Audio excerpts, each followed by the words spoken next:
Hello and welcome to episode 9 of Captain Van Plastic building models and enjoying the hobby. Today I'm going to talk about light weathering and giving a body a worn look. I always like when I see these rat rods or resto mods where they look like the paint is worn but not rusty. Worn down to either the metal or the other layers of paint, the primer or whatever, and they just either clear coat them or they give them a semi-gloss coat and then they hot rod the rest of it. I think it's really cool looking. This is one of my latest builds, what I have right here. It's a 40 Ford sedan delivery, panel van, whatever you want to call it. And I made it into a surf rod, surfboards on top. Got the Midnight Auto Salvage decal on the door. It was a parts van that was used, and then somebody bought it cheap and turned it into a surf rod. That was my goal. Made the decal on the back with the Skull Surfer. Thought he was cool. Made the surfboards on the inside. Got to have your donuts when you're surfing. Made the decal on the inside of the door. You can see that right there. And straps in the hold down for the surfboards. But let's get right into how we weathered the body. Made it look like the paint was worn. I always start with flat black or a flat gray or a flat rust color. I like using any kind of cheap Rust-Oleum, whatever brand, Ace Hardware, I don't care. I just like their kind of flat black. It's good enough for me. After I wash the bodies, get the mold release off and all this stuff. I sprayed this one flat black. And then I went back and I hand brushed some of this Tamiya lacquer for the rust color. I brush it on in the areas here, all the areas that would normally wear on a body. And then I took some jet black matte, old Apple Barrel cheap paints that are 99 cents. I got tons of these. And then once the rust dried, painted the black back over it.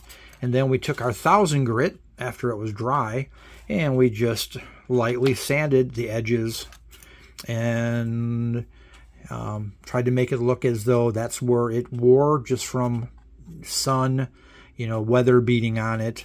And even got down to some of the actual gray color from the plastic right there. And I think a few other places. Yeah, right here on the nose, I got down to the gray. A little bit over here, I got down to the gray plastic over there.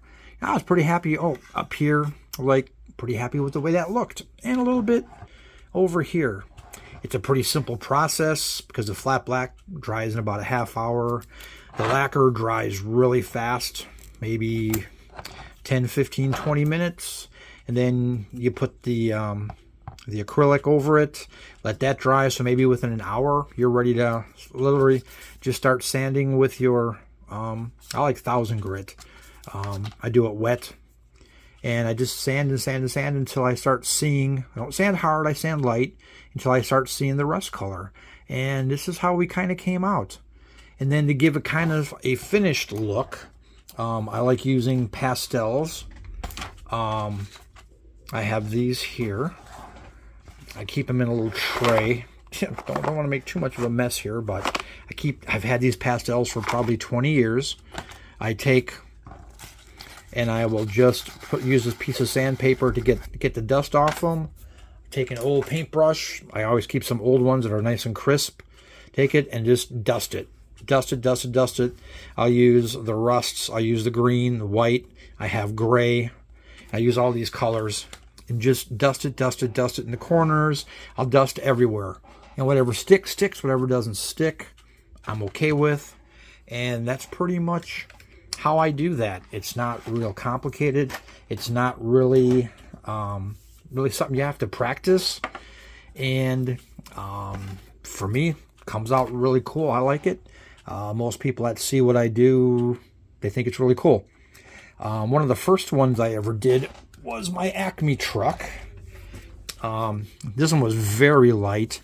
I believe I did a coat of flat black and then gray over the flat and then semi-gloss white.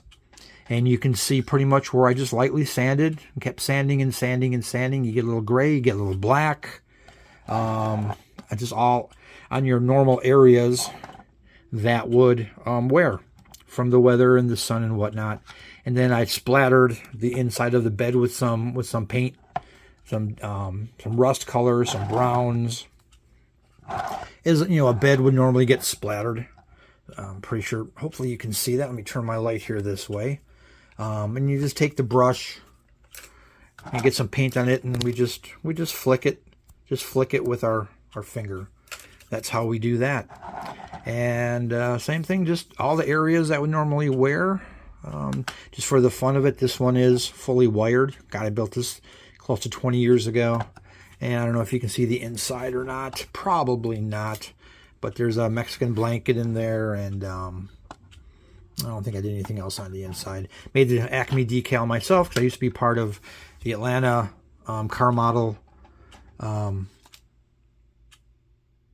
club in Atlanta. Atlanta car model enthusiast. The brain just had a brain blast or a brain freeze for a minute. And yeah, you know, definitely you can think about your hinges are going to wear edges. Definitely you can just look at pictures, you know, anywhere, and you'll see where these kinds of bodies wear. And then another one I did quite a while ago is this 56 Chevy. Got this thing as a junker, and this one I did a lot differently. I did do the whole thing in rust, because you can see where I worn through with my my sanding. But then I went back and I took some rust paint. I think it was acrylics, because I built this 15 years ago or longer, and just dabbed some on in places, and like up here, back here, right here, and then kind of sanded after where I dabbed. So I got the gray throwing through, I got the rust throwing through, I got rust where like it got wet and it left kind of like a wet rusty spot, and then yeah, just the normal areas, sanded all the areas. If you look at junkyard cars, you look at cars that, you know, are left out in the weather, junkers, whatever, even just cars driving around today, they start wearing in the same spots, all these edges of the roofs, edges of the doors, and whatnot. This was a real fun thing I built here. Don't remember a lot of it. I just remember it was a junker, and I did the best that I could to make it look the way it was. Basically built per a photo that I saw for inspiration. I always use lots of photos for inspiration. But again, 1000 grit. Got my 1000 grit. Sometimes I'll use a worn sanding stick. Not a fresh one, but a worn one. And I got a bunch of these other sanding sticks in various grades or grits. And they're worn. And they're great for just doing this kind of work. I hate to say, it doesn't really take practice. You just kind of start doing it. And if you make a mistake, sometimes you can touch it up, or sometimes you'll be happy with it. So there's three cars I got that have just kind of your basic weathering on it. You know, and we're not talking rust. We're not talking anything crazy with them. And that's really about it. I hope this helps anybody who wants to do some of this kind of weathering. Just start with your base color, your flat, your black, your rust, your gray, and put your other color over it. And layering will work out really good. One color like on the black works good. Just have fun with it. Give it a try on an old body and work with it. And we'll see y'all later.